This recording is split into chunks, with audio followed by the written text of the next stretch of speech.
I died 5 years ago. They've been looking for me since. What do you think comes after death? More life and afterlife? Nothing?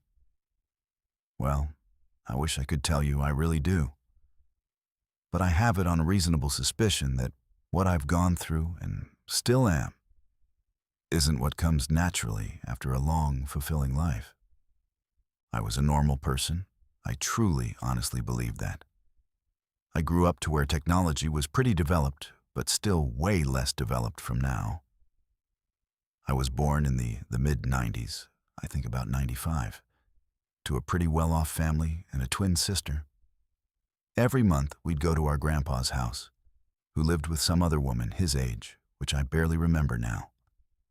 I was convinced for the longest time that my grandma probably died when I was young because I don't remember any memory of her and don't remember my family speaking of her now, and that the woman was probably someone my grandpa remarried to. That was about the most complicated my family got. Whenever I had free time, be it in my house or grandpa's, I always tinkered with whatever technology I had. If I messed up, I'd just ask my parents or grandpa for the newest version, then wait until they got me it. My sister always said I'd never meet a girl when I was cooped up all day.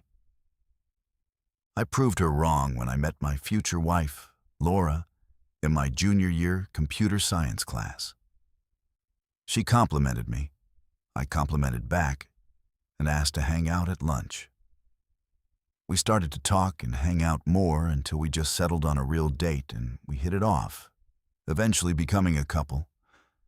Again to the surprise to my sister, who'd been convinced I'd actually marry a computer. I never got to meet her parents, didn't even know if she had siblings. Or, that's what I remember. My memory of my wedding was foggy. Pretty shitty, huh? Laura and I got married about a year after college. With my interest in technology, I got my degree in engineering, wanted to be a hardware engineer, eventually leading me to open up a shop where I made and fixed computers, and fixed laptops and phones too. She was a software engineer for Google, and was more of a breadwinner than I was. But we were both damn good at our fields, and more than enough to live comfortably. That was my life. My ordinary, average, comfortable life. Until one day, some guy in a suit, probably a year or two older than I was, came in my shop carrying a busted-up computer. It was unusual. Most people were either old people who couldn't comprehend what new technology even was, or a kid like me in high school who was browsing whatever in the shop I had. But what was more unusual was the computer he carried and placed on the counter. It was none like I've ever seen, but not in a super high-tech alien device, but just new. And when I said busted up, I mean busted up, so much that I had to replace half the damn internals in the unit, and took me about 3 days to fix. When I called him and him came back, I charged extra, like double extra. It seems pretty scummy in retrospect. It looked like a company rig, so they probably wouldn't mind. And well enough, he paid full price without a second thought. I thought nothing of it, until he came back about a day later, same suit, complimenting my work. It was a little unusual to go back to a shop just to thank someone, but it definitely wasn't suspicious. What was, though, was the envelope that he slid to me once all the formalities were over. He left shortly after before I could ask what it was, and the contents in it were intriguing. It was a letter inviting me to try out a new technology, a few $1,000s in pretty sure, and an address I've forgotten now. It wasn't a red flag. I knew I was gifted with technology, and I already upcharged the hell of whatever company this was from, so I knew it likely wasn't a scam. And they did have the cash, so I went. I wish I hadn't. I really wish I hadn't. I called my wife. I needed to pick up some more things for the shop. And with the same soft voice I fell in love with, told me dinner would be in the fridge. When I got to the building, it was some normal corporate building that was all gray, except for the company name a bit above the doors. I can't remember the name of the company. I can't remember it at all, and I think that's on purpose now.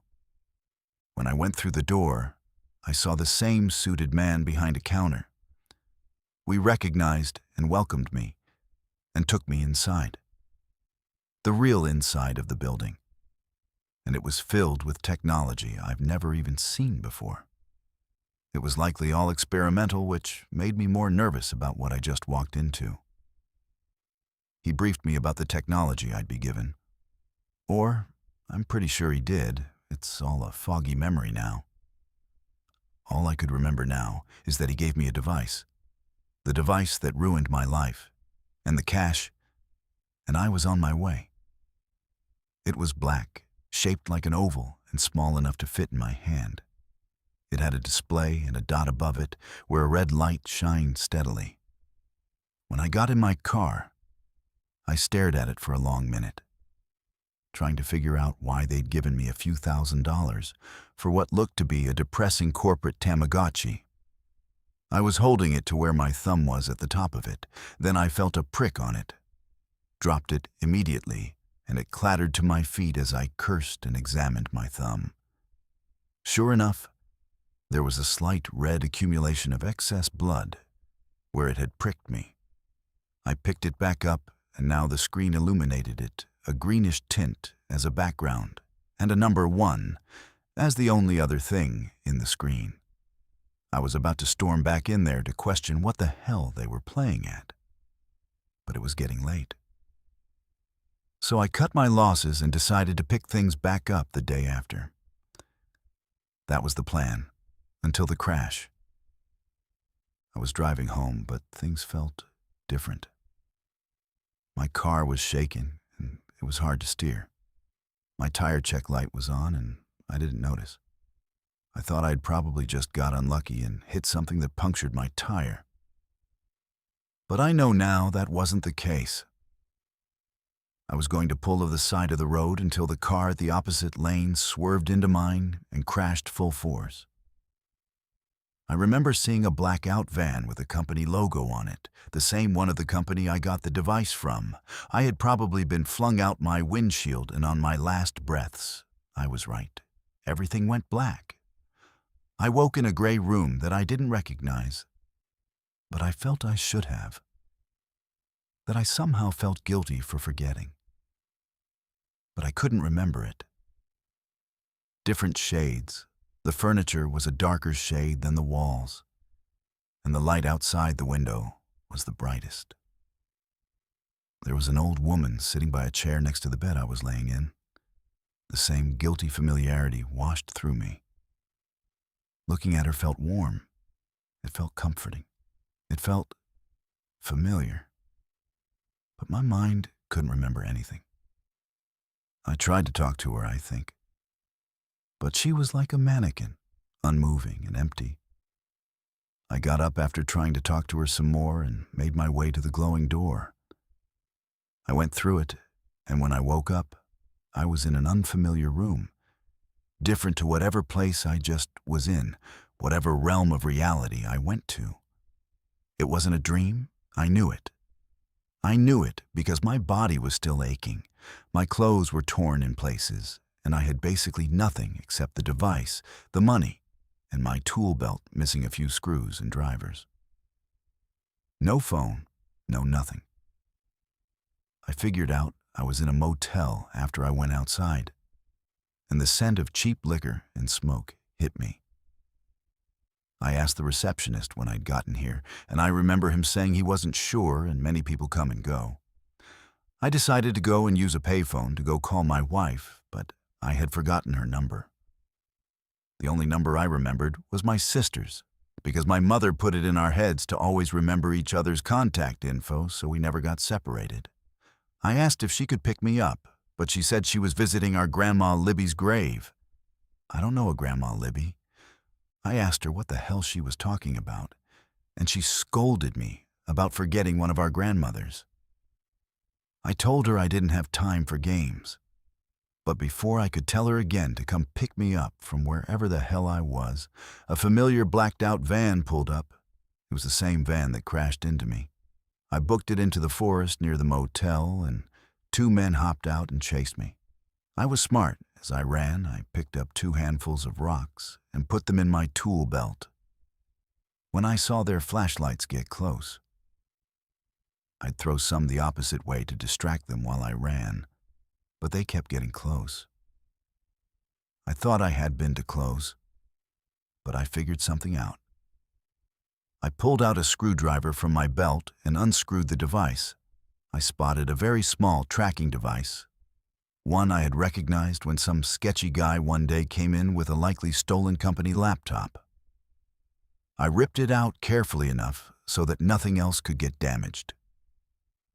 Just as I finished screwing it back up, I was a little late and one of them found me.